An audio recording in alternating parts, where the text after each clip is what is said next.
Hi. It has been said that there is nothing new in the world.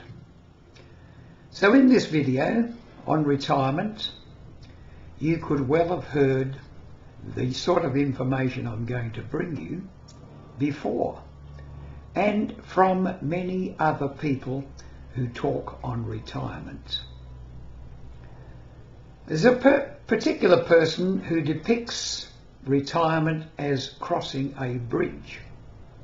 And the bridge he shows is a little one-arch bridge, which seems to be in some Japanese garden, made of wood and very easy to cross.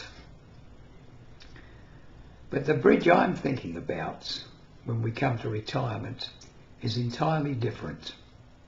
This one is a suspension bridge.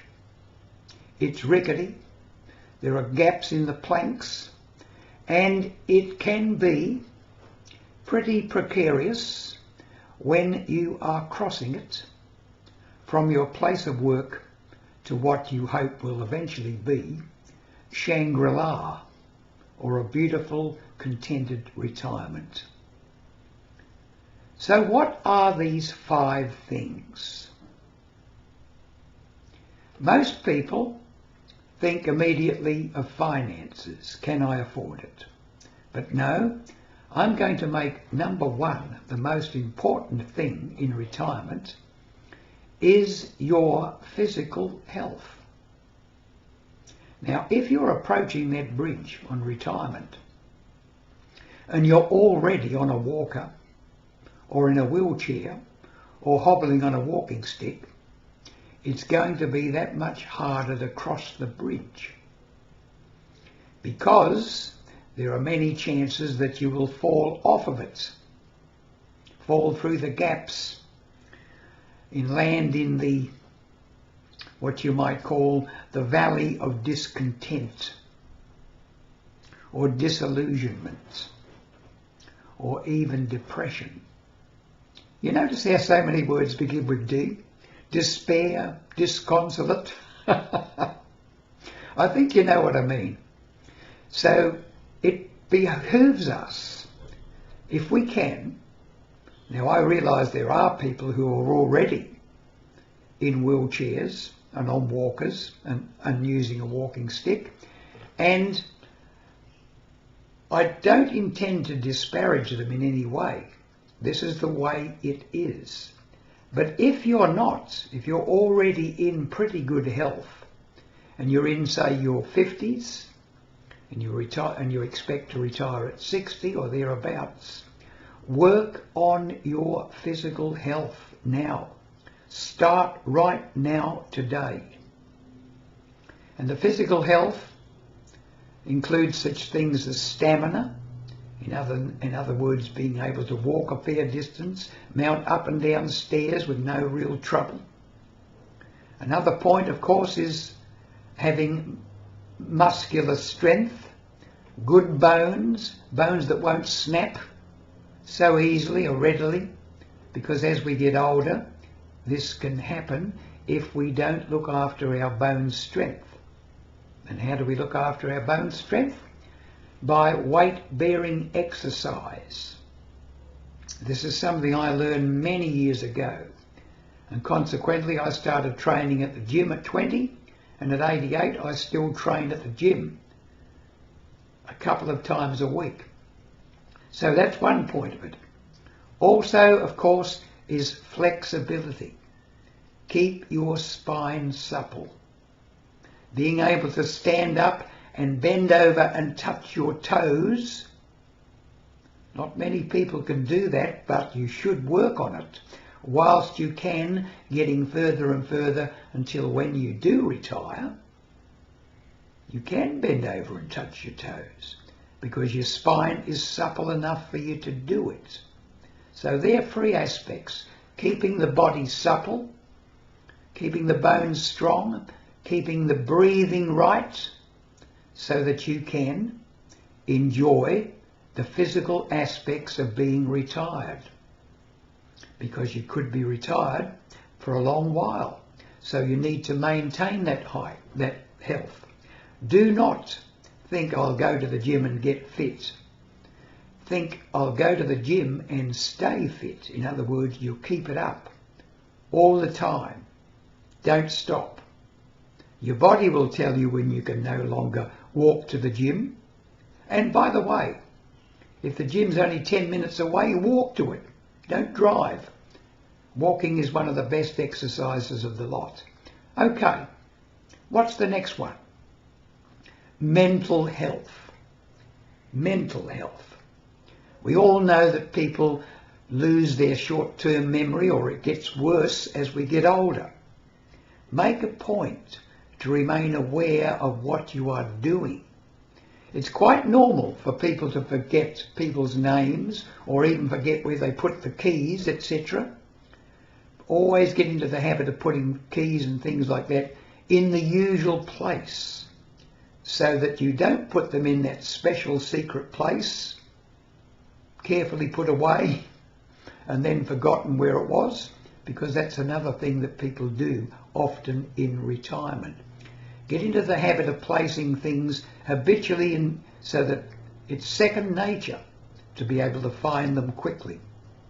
Mental health means more than just doing crossword puzzles, playing cards or things like that.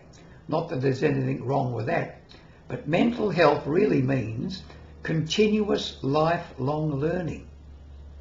Learning something, reading widely, and of course having good relationships with other people. Which brings me to the next one, emotional health, number 3. Emotional health and mental health go together.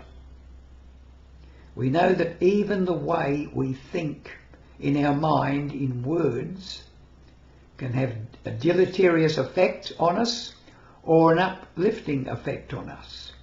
Be very careful of the way you think. Choose positive words. Avoid the negativity. Now, there's a lot of work done on this, and it's worth studying. Mental health.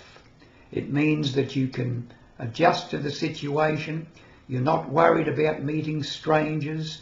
You are willing to take a risk. You're not absolutely devastated if someone says something to you that you don't like. In other words, you try to get your ego under your control of your real self. Keeping your self-image in check. Don't let it rule your life. That's a part of emotional good health. So what's another? We get to number 4. Now, I know a lot of people think this is number 1, but it's not.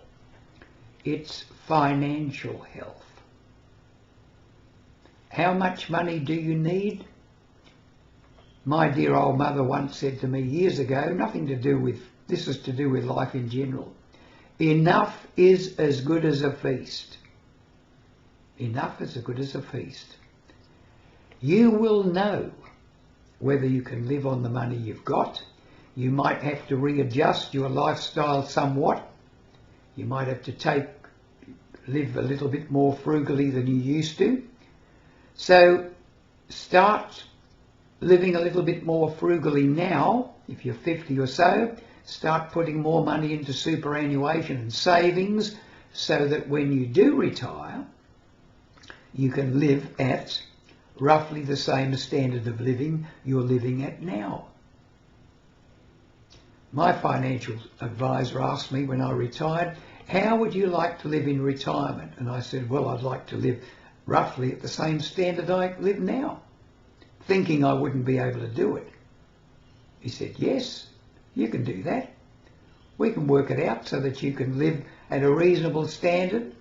But at that time, I wasn't splurging, buying lots of things I didn't need, going on expensive holidays. So that's something to bear in mind. Don't get hooked up on, I'll never have enough, because enough is as good as a feast.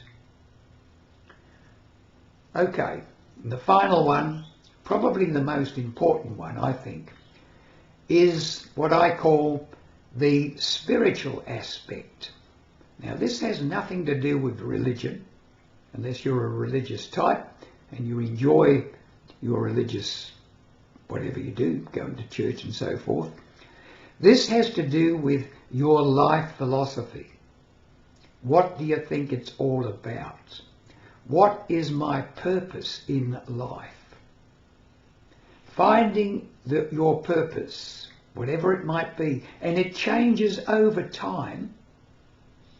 Finding something that you really love to do, as I've said this before, the so-called ikigai of finding what you love to do, something that you love doing because you're very good at it, and make sure it's a service to other people, not just for your own gratification, something that helps other people.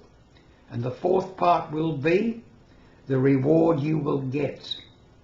Now it could be a part-time job which will bring you more money in. But more than likely, if you're fully retired, the reward will come in the feelings you get from what you're doing. So to reiterate these things again, when you cross the bridge to retirement, it can be tricky. You will go through or over the valley of despair and disconsolation. What am I going to do now? Most people do, and then you will find a way. Then you will find a way. So look after the physical, look after the mental, look after the money side of it, look after the emotional side of it, and look after the spiritual side of your life. And with all those things in order, sounds a long order, a big order, doesn't it?